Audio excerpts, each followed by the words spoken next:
누구든지 약속의 땅에 다 들어갈 수 있었습니다. 내 믿음이 없어서 스스로 그 약속 저버리고 광야에 엎드려 죽게 되었는데, 그게 누구의 잘못이냐, 자신들 스스로 믿지 못했기 때문 아니겠습니까? 이게 얼마나 어리석은 겁니까? 가나안 땅에 다 들어갈 수 있게 되어졌어요. 그 문턱까지 다 안내를 하나님이 이끌어 그 문턱까지 데려다 놓으셨습니다. 그런데 정탐하고 그 보고로 인해서 그들이 믿지 않고 부정적인 생각에 가득 사로잡히면서 40일, 그게 1년, 하루를 1년 환산 40년 동안, 38년 동안 광야를 하나님 밀어넣으셔서 거기서 다 죽게 만드셨다고. 믿음이 얼마나 중요한지를 하나님은 분명히 말씀하신 겁니다. 모세는 하나님 말씀 그대로 이걸 백성에게 전했어요.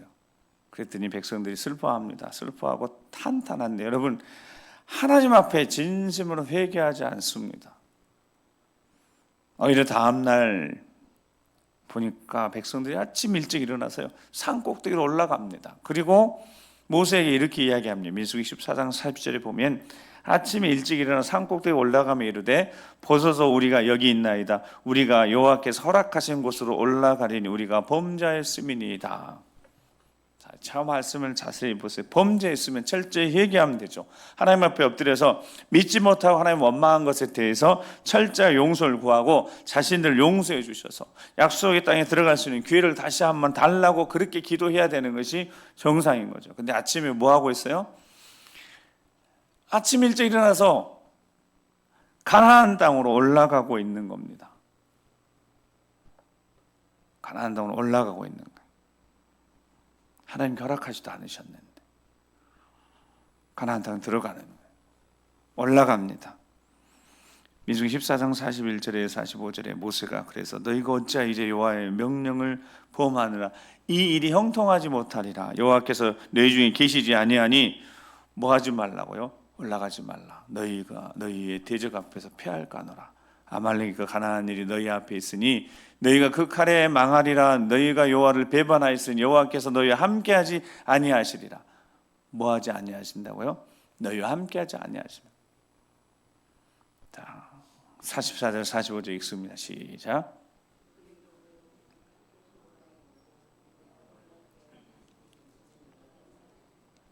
아말렉과 산간지대에 거주하는 가나안인이 내려와 그들을 무찌르고 호르마까지 이르렀더라. 아멘. 자, 이게 무슨 사건이요? 잘 알려지지 않는 사건이에요. 자, 이렇게 해서 가데스 바네아에서 이렇게 끝난 줄 알았는데 실은 한 사건이 거기에 있었습니다. 자주 잊어버리는 사건이에요. 어떤 사건이라고요? 그들이 스스로 결정해서 하나님 말씀에 순종한 게 아니라 자신들이 하고자 하는 하고 싶은 일을 선택해서 올라간 겁니다. 모세가 올라가지 말라고, 하나님 함께하지 않으신다고. 근데 44절, 그들이 그래도 산 꼭대기에 올라간 겁니다. 언약궤 모세 진영 거기에 떠나지 않고 있는데 아말렉과 산지에 거하는 이 가나안에 내려와서 이스라엘 백성들을 쳐서 무찔러서 호르마까지 이르렀습니다. 큰 실패를 또다시 맛봤는데 그게 다른 게 아니에요. 하나님의 말씀에 순종하지 않았기 때문입니다. 또다시 자신들이 하고 싶은 선택을 했다고요. 하나님 앞에서 행한 것이라고 우기고 있을지 모르지만 그게 하나님 함께하지 않는 일을 한 겁니다. 실패할 수밖에 없는 거죠. 우리 말씀 반드시 기억해야 합니다. 이 사건이 얼마나 중요한 사건이냐면 우리 일생에 계속해서 하나님 우리에게 하시는 말씀입니다. 우리 인생 가운데 계속 하나님 하시는 말씀입니다. 하나님 말씀에 순종하라는 거예요. 내가 원하고 내가 하고 싶은 일 선택해서는 안 되는 거고 하나님이 하라고 하시는 것, 하나님의 명령, 하나님의 말씀에 순종하는 삶을 살아가는 거예요. 그런데 우리가 자꾸 우긴다는, 고집 피운다는 거예요. 마태복음 7장 21절 말씀에 나더러 주여 주여 하는 자마다 다 천국에 들어갈 것이 아니고 어떤 자만요 다만 하늘에 계신 내 아버지 뜻대로 행하는 자라만 들어간다. 하나님 뜻대로 내 아버지 뜻대로 행하는 자여야지 들어간다는 겁니다. 자신의 생각대로 예수 그리스도를 이용해서 자신들이 하고 싶은 일을 하는 삶은 사탄의 도구 되는 거고요. 하나님이 함께 하시지 않은 일을 하나님이 함께 하지 않으신데 모세가 말려도 스스로 결정해서 올라가서 패배하고 만 그 사건이 잘 드러나지 않고 감추어져 있다고. 이 사건이 얼마나 중요한 사건이겠습니까? 하나님은 광야로 이스라엘 백성들이 밀어 넣으셨습니다. 그래서 38년 동안 모세, 여호수아, 갈렙 외에는 다 쓰러져 죽고 말았습니다. 그리고 드디어 민수기 21장에 한 38년이 지난 다음에 민수기 21장에 다시 한번 가나안 땅을 앞에 두고 이스라엘 백성들이 가데스 바네아 쪽에 다시 한번 서게 되어집니다. 그때 민수기 21장에 보면 가나안 사람 아라세 왕이 이스라엘 먼저 공격합니다. 이전에 이스라엘 백성들이 40년 전에 38년 전에 가나안 땅을 정탐하러 왔었던 그 길을 이용해서 이스라엘 백성들이 온다라는 소식을 듣고 가나안 땅에서 여기 아라세 왕이 이스라엘 먼저 공격합니다. 그래서 하나님 앞에 이제 기도합니다. 희생된 거죠. 하나님이 이 성읍을 멸하시면 이 성읍 우리가 하나님께 바치겠습니다라고 전쟁에서 승리했습니다. 그러니까 모든 준비가 다 된 겁니다. 자, 전쟁을 해야 되는데 가나안 땅에 살고 있잖아요. 7 족속이 다 살고 있잖아요. 그런데 가나안 땅을 이렇게 들어가면 어느 가나안 땅 족속이 어서 오세요 하고 자기 땅 다 내어주겠습니까?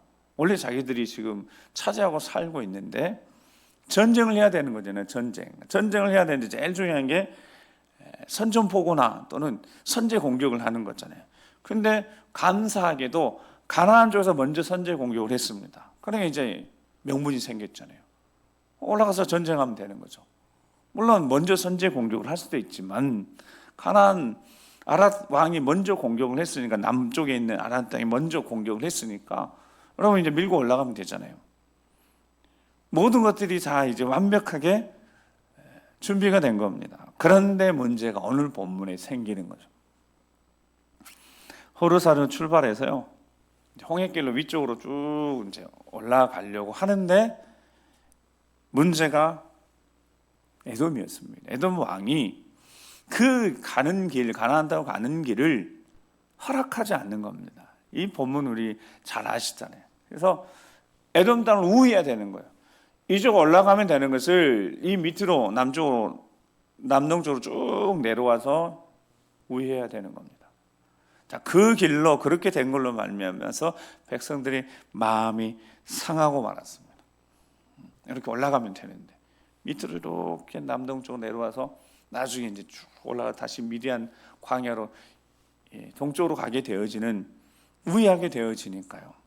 38년을 우회하고 38년을 광야에서 좀 헤맸는데 그것 때문에 마음 상해서 원망하는 겁니다. 하나님과 모세를 감히 직접 하나님 원망까지 합니다. 우리를 애굽에서 인도하네요. 이 광야에서 죽게 하는가.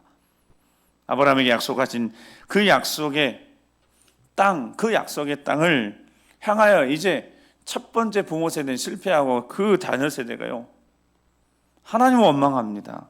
예전에 한번 말씀드린 적, 부모가 했던 표현하고 똑같은 표현을 쓰는 거예요. 들은 대로 원망하는 거예요. 어찌하여 우리를 애굽에서 인도하여내요. 부모들이 했던 부정적인 이야기 그대로 답습합니다. 들었던 거죠. 아브라함이 약속한 그 약속 이행하신 하나님 영광도 부인하고 이것에 먹을 것이 없고 물도 없고 우리 마음이 하찮은 음식 싫어한다. 그동안 하나님이 함께 하신 놀라운 사랑과 은혜들까지 다 부인해버리고 맙니다. 우리 마음이 이 하찮은 음식을 싫어한다. 만나 생명의 양식인 만나까지도 하찮은 것으로 이 부인하는 싫어하는 이 이들에 대해서 하나님이 어떻게 하셔야 되겠습니까? 부모 세대는, 믿지 않은 세대는 다 광야에서 죽게 하셨어요. 38년 동안 광야에 머물게 다 죽게 하셨어요. 이들은 어떻게 해야 되겠어요? 하나님이요, 질투하신 하나님이 얼마나 마음이 상하셨는지 바로 독사를 보냈습니다. 여러분, 그 전에는 그럼 독사가 없었을까요? 독사 있었습니다. 독사에 물린 일이 분명히 있을 수 있었던 겁니다. 사막에 이런 광야에 독사들이 있으니까요. 그런데 하나님이 그 모든 독사들을 다 보내신 겁니다. 그래서 땅속으로 기어가서 백성들을 다 순식간에 목으로 죽게 만듭니다. 정말 죽은 사람이 많아지는 거예요. 죽어 마땅한 거죠. 감히 하나님의 영광도 부인하고 하나님의 은혜도 부인하고 만나를 하찮은 음식으로 폄하하는 입술이 부정한 자들이에요. 입술이 더럽힌 자들입니다. 이 이기적인 세대에 대해서 하나님 독사를 보내 다 죽이려고 작정하셨고 죽어가기 시작합니다. 중독되어 다 죽어갑니다. 왜 이렇게 고통이 찾아오고 소중한 것을 잃어야 정신을 차리는지, 이게 인생인 것인지, 재난이 닥치고 나서야, 소중한 걸 잃고 나서야 정신을 차리는 것이 인생인지 하나님이 너무 속상하셔서 불뱀 보내서 죽게 하셨습니다. 이 백성들이 염치가 있습니까? 이게 염치 없이 또 모세에게 요청을 합니다. 우리가 범죄했으니까 하나님께 기도해서 모세에게 뱀들 떠나게 해달라고 요청을 합니다. 여러분, 모세가 그때 마음으로 판단하는 것이 아니라 영으로 판단합니다. 모세도 그 백성들 보면서 얼마나 모세도 속상했겠어요. 근데 마음이 아닌 영으로 판단해서 기도합니다. 그래서 독사에 물려 죽어 마땅한데 모세도 자신의 생각 내려놓고 하나님 앞에 기도합니다. 하나님 바로 낫게 하신 게 아니라 다시 한번 그들의 믿음을 시험하셨습니다. 불뱀 만들어 장대에 매달린 다음에 물린 자마다 그것을 보면 살리라. 따라서 물린 자마다 그것을 보면 살리라. 이게 하나님의 말씀이었습니다. 그래서 놋뱀 만들어 높이 장대에 달았는데 분명히 말씀드리지만 놋뱀을 봐서 산 게 아니다고. 여러분, 놋뱀을 봐서 산 게 아닙니다. 불뱀에 물려 독사에 물려 독이 퍼져가면 죽어가고 열나서 막 죽어가고 있는데 물린 자마다 그것을 보면 살리라 그래서 놋뱀을 봐서 산 게 아니라 그것을 불뱀에 물린 자마다 그것을 놋뱀을 보면 살리라라고 하신 말씀을 믿는 자, 그래서 믿고 나아가서 본 자가 산 겁니다. 하나님의 말씀을 듣고 믿는 자가 산 겁니다. 이게 하나님이 정하신 구원의 원리입니다. 하나님의 말씀 듣고 그 말씀 믿는 자가 구원을 받게 되어지는 겁니다. 오직 의인은 믿음으로 말미암아 사는 겁니다. 하나님의 말씀 듣고 그것을 믿고 그 믿음에서 벗어나지 않고 끝까지 좁은 길을 건너가는데 그 믿음이 그들을 지키니까. 여러분, 믿음이 우리를 지키는 건 아니겠습니까? 그 믿음이 어디서 난다고? 하나님 말씀에서. 그럼 하나님 말씀 들어야죠. 듣고 또 듣고 들어야죠. 항상 우리는 하나님 말씀을 듣는 자리, 하나님 말씀 배우는 자리에 있어야 되는 이유가 거기 있습니다. 믿음을 잃어버리면 믿음의 길에서 벗어나니까. 우리도 모르는 사이에 믿음의 길에서 조금씩 벗어나는 어느 순간에는 돌이킬 수 없는 정도로 믿음의 길에서 벗어났다가 마지막 주님 앞에 섰는데 내가 주여 주의 이름으로 선지자 노릇도 하고 주의 이름으로 귀신도 쫓아내고 주의 이름으로 능력도 행했는데 난 널 도무지 알지 못한다는 겁니다. 이미 믿음의 길에서 벗어났는데 그것을 모르고 살다가 주님 앞에 선 자들에 대한 말씀인 겁니다. 다시 한번 하나님의 믿음의 시험을 하는, 그들이 믿음이 있는지 말씀하셨습니다. 물린 자마다 그것을 보면 살리라.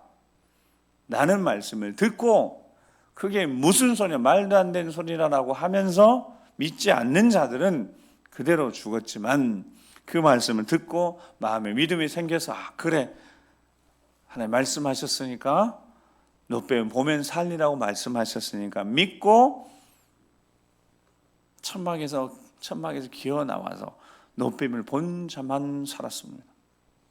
믿음이 그들을 살린 겁니다. 우리는 믿음으로 살아가는 사람들입니다. 우리의 믿음이 하나님을 향한 확실한 믿음이 우리가 걷는 이 믿음의 길에서 탈전하지 않게 하니까요.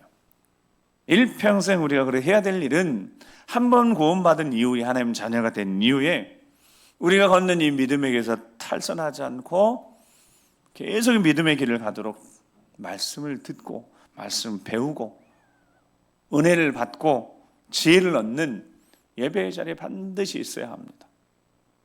그 누구도 예외 없이 다 해당되는 겁니다. 아무리 목사여도 여러분 목사 된 다음에 기도도 하지 않고 말씀도 한 번도 읽지 않고 그냥 그렇게 살면 주님 앞에 섰을 때 당당하고 자랑스러울 수 있을까요? 예수님 니고데모의 대화 속에 바로 물과 성령으로 거듭나야 천국에 갈 수 있다는 말씀하시면서 구약의 이 불변 사건을 인용하신 겁니다. 그거 설명해 주셨는데 요한복음 3장 13절 16절 말씀 같이 읽어보겠습니다. 시작. 하늘에서 내려온 자 곧 인자 외에는 하늘에 올라간 자가 없느니라. 모세가 광야에서 뱀을 든 것 같이 인자도 들려야 하리니 이는 그를 믿는 자마다 영생을 얻게 하려 하심이니라. 하나님이 세상을 이처럼 사랑하사 독생자를 주셨으니 이는 그를 믿는 자마다 멸망하지 않고 영생을 얻게 하려 하심이라. 아멘. 모세가 광야에서 노뱀을 높이 들어서 이 노뱀을 보는 자마다 살리라 하는 말씀을 듣고 믿고 믿음으로 행한 자들이 살았던 것처럼 이제 인자도 그렇게 들려야 해요. 십자가에 못 박혀서 나무에 달려서 예수님이 골고다의 언덕에 올라가 높이 들렸습니다. 그 예수님 십자가에 못 박혀 죽으신 그 거룩한 하나님 어린 양 되신 이 십자가의 사건을 듣고 예수님을 구주 영접하면 구원을 얻는다, 영생을 얻는다는 것을 전해 주었고 그것을 믿는 자마다 영생을 얻게 될 줄 믿습니다. 그러니까 하나님이 세상을 이처럼 어떻게 사랑하셨다고요? 불뱀에 물려 죄의 권세, 허물갈죄로 죽었던 이들이 죽어 마땅한 이들인데 그들을 이처럼 사랑하신 아들을 내어주셔서 놋뱀이지만 여러분 놋뱀을 장대에 다는 것은 얼마나 큰 희생이 있었겠어요. 그런데 하나님은 아들을 나무에 다루셨잖아요. 십자가에 내어주셨잖아요. 하나님 엄청난 희생을 치르면서 우리를 살려주셨어요. 그러니까 이처럼 사랑하신 겁니다. 이처럼 사랑을 받았으니 이제 그 사랑을 받은 자들이 어떤 삶을 살아야 될지는 너무 자명한데 구원받은 것으로 만족하면 안 되는 것이다. 지금도 이 구원의 역사는 진행형이니까 지금도 우리가 살아있어야 되고 믿음의 길 걸어야 되고 하나님이 우리에게 맡긴 사명 감당해야 되는 주님이 부르실 때까지는 우리가 구원받은 자로 삶을 살아야 되지 않겠습니까? 어떤 삶을 살아야 되는지 아모스 4장 7절에서 8절 말씀 같이 한번 읽어보겠습니다. 시작. 또 추수하기 석 달 전에 내가 너에게 비를 멈추게 하여 어떤 성읍에는 내리고 어떤 성읍에 내리지 않게 하였더니 땅 한 부분은 비를 얻고 한 부분은 비를 얻지 못하여 말랐음에. 거기까지만 보시죠. 자, 이 금요일 날 나눴던 말씀인데요. 하나님 구원에는 절대 차별이 없으십니다. 예수 그리스도를 믿기만 하면 그 믿음을 보시고 그를 죄악에서 건져 생명으로, 죄의 종에서 하나님의 자녀로, 즉시 하나님이 영적인 영역에서 하나님의 그 영혼을 구원하십니다. 그런데 구원에는 이렇게 차별이 없지만 하나님이 하시고자 하는 일에는 반드시 구별하심이 있다는 겁니다. 하나님이 하시고자 하는 일에는 하나님 기뻐하시는 일에는 구별하여 쓰시는 하나님의 특별한 계획이 있으시다는 겁니다. 7절에 추수하기 석 달 전에는 늦은 비가 반드시 필요하다고요. 그동안 결실해서 열매를 맺고 마지막까지 좋은 열매 맺기 위해서 이 석 달, 이 근간에는 반드시 늦은 비가 내려야 하는 겁니다. 비가 멈춰요. 전반적으로 멈추는데 그 중에도 어떤 데는 내리고 어떤 데는 내리지 않는 거예요. 여러분, 이것은 차별이 정확히 아니라 여기는 구별하여 쓰시고자 하는 하나님 계획하심이 있다는 거예요. 모두에게 하나님 자녀가 되는 권세를 주셨어요. 우리는 다 하나님 자녀가 됐습니다. 그런데 하나님이 쓰시고자 하는 하나님 마지막 때 역사 가운데는 하나님 구별하심이 있다고. 구별한 자들에게는 하나님이 채우시는 부으시는 은혜가 있다고. 특별한 하나님의 은혜가 있다는 거예요. 허락하시는, 비를 허락하시는 이들이 있다는 거예요. 다 같이 메마름 속에서도 이 마지막 시대 이제 주님이 오실 때, 인자가 올 때 믿음을 보겠느냐. 모두가 다 믿음이 결국 환경과 상황 속에 힘들고 어려우고 믿음을 보게 하는 이들이 많을 때 비가 그쳐서 결실 마지막 주님 앞에 설 날이 가까울 때 이 모든 상황들이 이렇게 비가 멈춘 것처럼 열악한데 그 중에도 그래도 하나님이 비를 내리시는 이들, 구별하여 쓰시는 자들이 있다는 겁니다. 그 구별하여 쓰시는 자가 누구일 것인지 다른 게 없습니다. 디모데후서 2장 20절에 깨끗한 자 쓰신답니다. 구별낸 자 쓰신다는, 구별내 쓰시는 자는 깨끗한 자입니다. 즉 믿음을 가진 자, 하나님 전적으로 신뢰하고 믿음으로 살아가는 자들. 사랑하는 성도 여러분, 이제 마지막 우리는 기억해야 합니다. 이 마지막 때를 살아가는 우리가요, 기억해야 될 것이 있어요. 차별 없이 구원받았으니까 우리는 이 마지막 때를 살아가면서 하나님의 구별하여 쓰시고자 한 이들, 그런 이들 우리가 돼야 되지 않겠습니까? 열왕기상 19장 18절에 엘리야가 자기 혼자 남은 줄 알았습니다. 근데 하나님 말씀, 내가 이스라엘 가운데 7,000명 남기니 다 바알에게 무릎 꿇지 아니하고 다 바알에게 입 맞추지 아니한 자, 그거 그렇게 하나님이 예비하신 자들이 있답니다. 여러분, 엘리야도 몰랐습니다. 그런지. 근데 하나님이 예비하신 거죠. 로마서 11장 3절 5절 말씀 읽고 기도하겠습니다. 로마서 11장 3절에서 5절 말씀 시작. 주여, 그들이 주의 선지자를 죽였으며 주의 제단들을 헐어버렸고 나만 남았는데 내 목숨도 쳤나이다니 그에게 하신 대답이 무엇이냐? 내가 나를 위해 바알에게 무릎 꿇지 아니한 사람 7,000명을 남겨 두었다 하셨으니 그런즉 이와 같이 지금도 은혜로 택하심을 따라 남은 자가 있느니라. 아멘. 4절 보면 하나님, 내가 나를 위하여 바알에게 무릎 꿇지 않고, 열왕기상 19장에는 바알에게 입 맞추지 않는 자들 7,000명을 남겨놓으셨답니다. 보라는 거예요. 이와 같이 지금도 이 마지막 때도 그렇게 은혜로 구별하여 택하셔서 쓰시고자 하는 자가, 남은 자가 있다고 말씀하시는데 우리가 어떻게 이 말씀 앞에 서야 될지, 이 거룩한 부르심 앞에 우리 남은 인생이 세상의 권세 바알에게 무릎 꿇지도 않고 세상에 손 내밀지도 않고 오직 예수 그리스도를 믿고 구주로 고백하며 살아간 우리가 단 한 가지 믿음 가지고 믿음으로 승리하여서 이 마지막에서 구별하여 쓰시는 믿음의 도구, 의의 도구, 복음의 도구로 쓰임 받길 주 여러분 축복합니다. 기도하시겠습니다. 우리 잠깐 함께 기도하실 때